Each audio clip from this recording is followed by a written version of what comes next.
Sa paksang ito mga kapatid, ito ay napakasensitibong bagay kaya maraming miyembro ng simbahan na umaabot sa hiwalayan dahil sa iba't ibang opinyon patungkol sa Holy Spirit at Holy Ghost.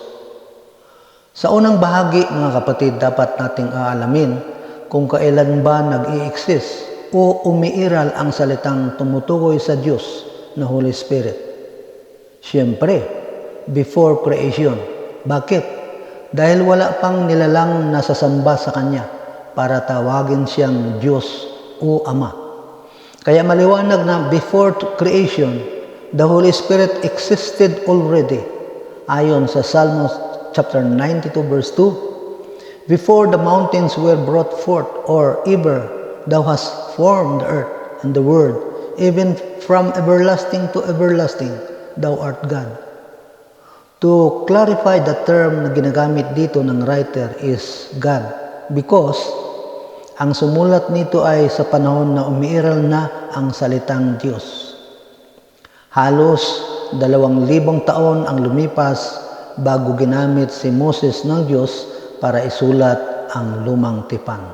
Therefore, the term God was used after creation dahil mayroon nang sasamba sa Kanya at kikilala bilang Ama at Diyos.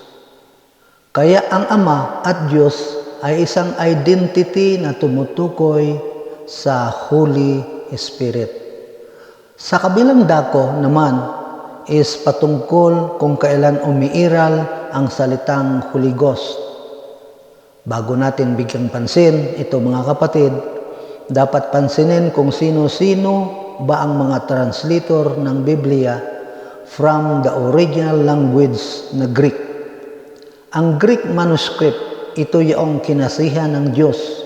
Ang bawat sumulat nito ayon sa 2 Timothy chapter 3 verse 16. Every scripture inspired of God is also profitable for teaching, for reproof, for correction, for instruction, which is in righteousness.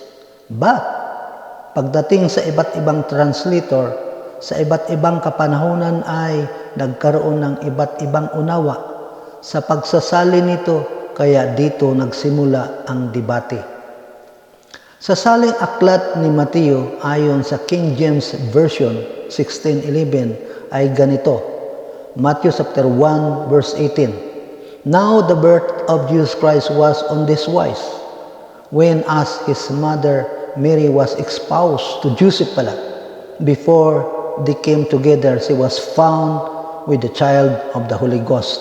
Ito yung translation ng King James Version.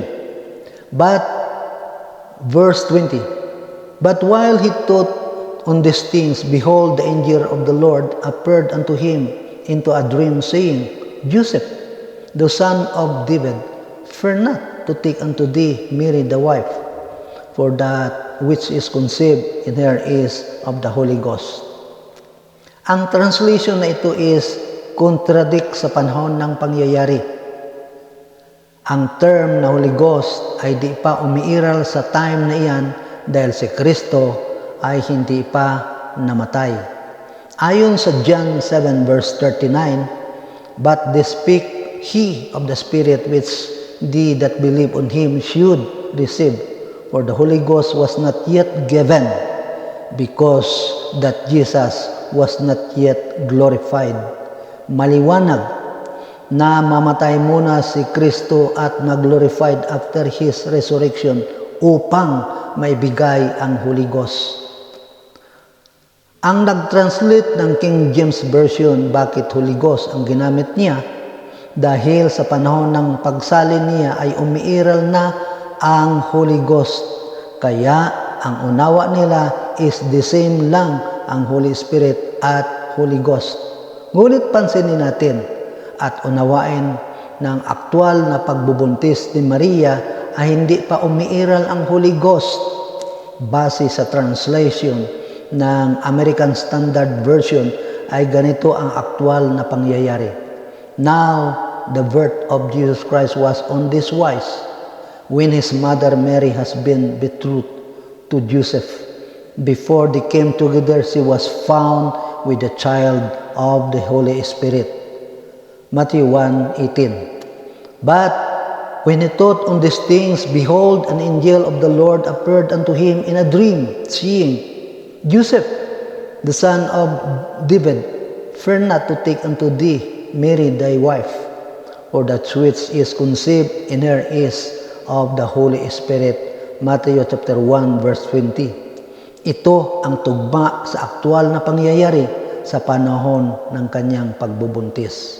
Kaya sana masolve na ang contradiction dito, ang debate dito, dahil sa iba't ibang mga translator dito, mga kapatid, ay nagkaroon ng pagkakamali at hindi tugma sa tamang panahon ng aktual na pangyayari ng pagbubuntis ni Maria. Salamat sa inyong pakikinig.